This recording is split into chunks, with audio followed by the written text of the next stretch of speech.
परंतु जब तू प्रार्थना करे तो अपनी कोठरी में जा और द्वार बंद करके अपने पिता से जो गुप्त में है प्रार्थना कर, और तब तेरा पिता जो गुप्त में देखता है तुझे प्रतिफल देगा।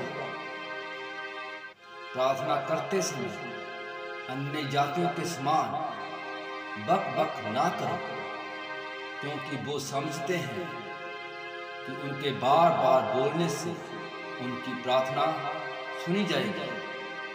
इसलिए तुम उनके समान ना बनो, क्योंकि तुम्हारा पिता तुम्हारे मांगने से पहले ही जानता है कि तुम्हारी क्या क्या आवश्यकताएं हैं। परमेश्वर ने किस रीति से यीशु नासरी को पवित्र आत्मा और सामर्थ से अभिषेक किया, वो भलाई करता और सबको जो शैतान के सताए हुए थे अच्छा करता फिरा, क्योंकि परमेश्वर उसके साथ था।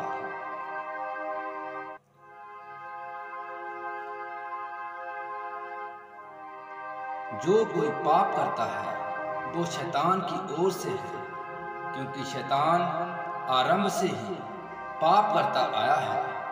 परमेश्वर का पुत्र इसलिए प्रकट हुआ कि शैतान के कामों को नाश करे।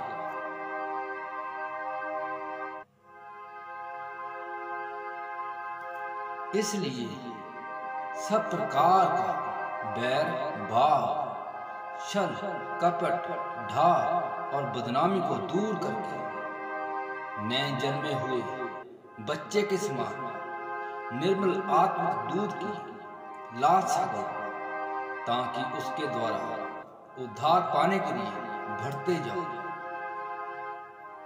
क्योंकि तुमने प्रभु की भलाई का स्वाद चख लिया है।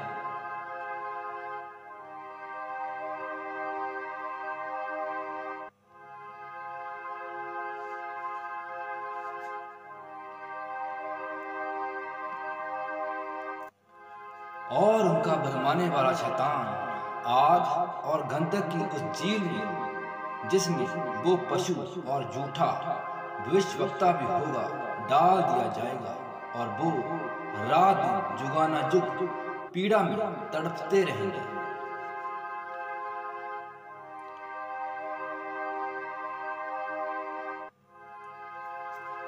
वो हमारे लिए इस कारण मरा कि हम चाहे जागते हों चाहे सोते हों, सब मिलकर उसी के साथ जिए।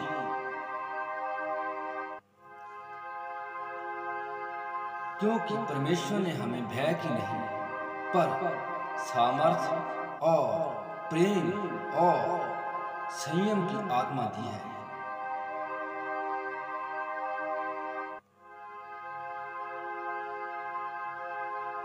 हे भाइयों, यदि कोई मनुष्य किसी अपराध में पकड़ा जाए तो तुम जो आत्मिक हो नम्रता के साथ ऐसे को संभालो और अपनी भी देख रेख करो कि तुम भी परीक्षा में ना पड़ो।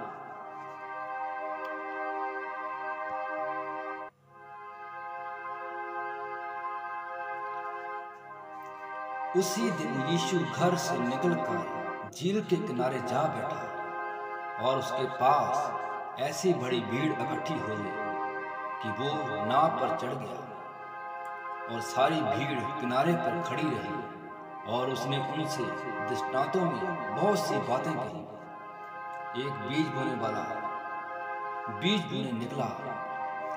बोते समय कुछ बीज मार्ग के किनारे गिरे और पक्षियों ने आकर उन्हें चुग लिया। कुछ बीज पथरीली भूमि पर गिरे जहां उन्हें बहुत मिट्टी ना मिली, और नरम मिट्टी ना मिलने के कारण वो जल्द उग आए, पर सूरज निकलने पर वो जल गए और जड़ ना पकड़ने से सूख गए। कुछ बीज झाड़ियों में गिरे और झाड़ियों ने बढ़कर उन्हें दबा डाला, पर कुछ अच्छी भूमि पर गिरे और फल लाए, कोई 100 गुना, कोई 60 गुना, कोई 30 गुना, जिसके कान हो सुन ले। और चेलों ने पास आकर उससे कहा, तू उनसे दृष्टांतों में क्यों बातें करता है? उसने उत्तर दिया, तुमको स्वर्ग के राज्य के वेदों की समझ दी गई है, पर उनको नहीं, क्योंकि जिसके पास है उसे दिया जाएगा और उसके पास बहुत हो जाएगा, पर जिसके पास कुछ नहीं है उससे जो कुछ उसके पास है वो भी ले लिया जाएगा।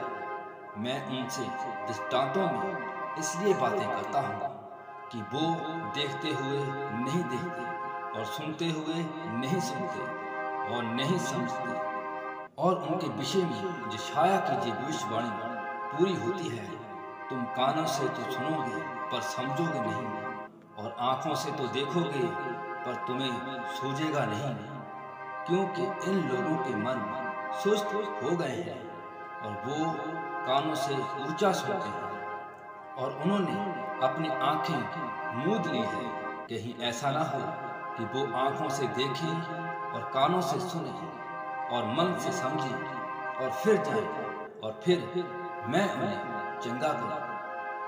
पर धन्य है तुम्हारी आंखें कि वो देखती हैं और तुम्हारे कान कि वो सुनते हैं, क्योंकि मैं तुमसे सच कहता हूँ कि बहुत से भविष्यवक्ताओं और धर्मियों ने चाहा कि जो बातें तुम देखते हो देखें पर ना देखें, और जो बातें तुम सुनते हो सुने पर ना सुने।